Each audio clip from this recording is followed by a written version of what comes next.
Friends, back to Bhavani life style. இன்றைக்கி நீங்கள் எந்த ஸ்டோரி பார்க்க போகிறீங்கன்னா ஆம்ரஸ் ஸ்டோரியும்.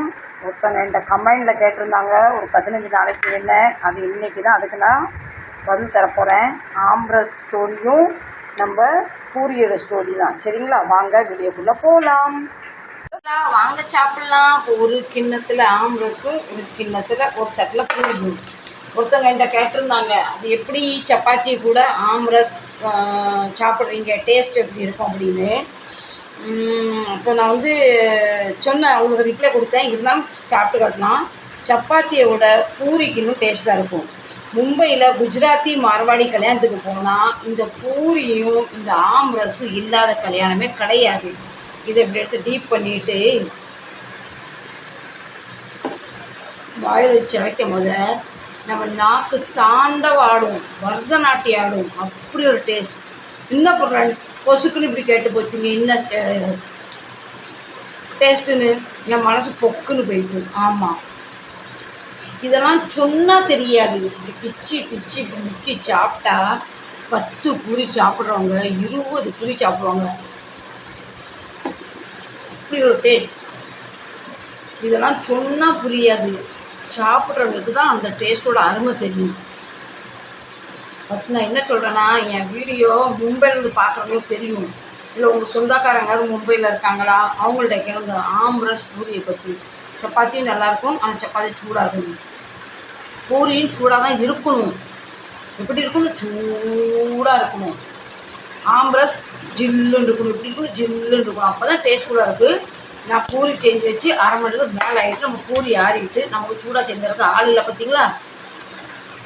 அதனால் நம்ம அப்படியே ஆறின பூரி சாப்பிடுவோம். என்னங்க வாழ்க்கை இருக்கிற வரைக்கும் மனசுக்கு பிடிச்சி சாப்பிட்டுமா வந்துமா வாழ்ந்துமா போக தான் போகிறோம். இதை கண்டிப்பாக ட்ரை பண்ணுங்கள். மெயினாக சுகர் பேஷண்ட்டுக்காரங்க இதை ஸ்கிப் பண்ணிடுங்க. ஐயோ நில்லுங்க, இந்த வீடியோ ஸ்கிப் பண்ண சொல்லலை. இந்த பூரியையும் இந்த ஆம்ரஸையும் ஸ்கிப் பண்ணிடுங்க.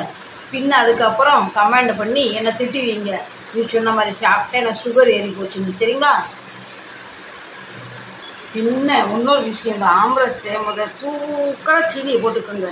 அப்போதான் இந்த உப்பு கச்சின பூரிக்கும் இந்த சீனி கூடுதல் போட்ட ஆம்ரஸும் அப்படியே சொர்க்கமாக இருக்கும். உயிரோடு இருக்கும்போது சொர்க்கத்துக்கு போயிட்டு அந்த மாதிரி இருக்கும். அந்த அளவு டேஸ்ட் நம்பர் 1. இப்போது நான் சொன்னால் நீங்கள் புரிஞ்சிருப்பீங்க. என் ஃப்ரெண்ட்ஸ், பூரினா குருமாவில் தான் சாப்பிடணுமா, சட்னியில் தான் சாப்பிடணுமா, சாம்பார் கூட சாப்பிடுவாங்களாம். அப்போ நான் இது ஆம்ரஸ் கூட சாப்பிட்றது என்ன குத்தம்? நீங்கள் ட்ரை தான் பண்ணுங்களேன். ட்ரை பண்ணி பார்த்துட்டு அதுக்கப்புறம் எனக்கு நீங்கள் கமெண்ட் பண்ணுங்கள். நீங்கள் இது ட்ரை பண்ணும் போது ஒருத்தவங்களை கொதிக்கிற சட்டியில் பூரியை கொண்டாந்து கொடுக்க சொல்லுங்க. நீங்கள் பார்த்து பிச்சு பிச்சு சாப்பிடுங்க, இன்னும் டேஸ்ட்டாக இருக்கும். எனக்கு அப்படி கொடுக்குறக்கு ஆள் இல்லை. நாக்கு அப்படியே தாண்டவாடுது. சரிங்களா. நான் எல்லா விவரத்தையும் சொல்லிட்டேன். இந்த வீடியோ பிடிச்சா கண்டிப்பாக சப்போர்ட் பண்ணுங்க. சரிங்களா. இதுக்கு கமெண்ட் தாங்க. சட்டா பப்பே, லவ் யூ, குட் நைட். சிரிப்பீங்களா டென்ஷனும் தெரியாது. எங்கள் மூத்தத்தா பேரை இருக்கார்ல, அவர் இந்த பூரியையும் குறுக்குறை சிப்ஸையும் இப்படி என்ன செய்கிறாரு, இப்படி பூரியை பிச்சுக்கிட்டு சிப்ஸை நடுவில் வச்சு மடக்கிக்கிட்டு வாயில் வச்சு சாப்பிட்றாரு.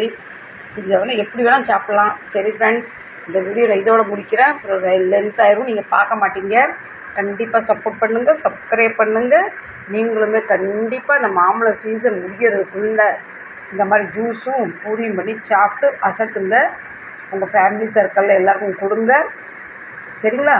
கண்டிப்பாக லைக் பண்ணுங்கள், சப்ஸ்கிரைப் பண்ணுங்கள்.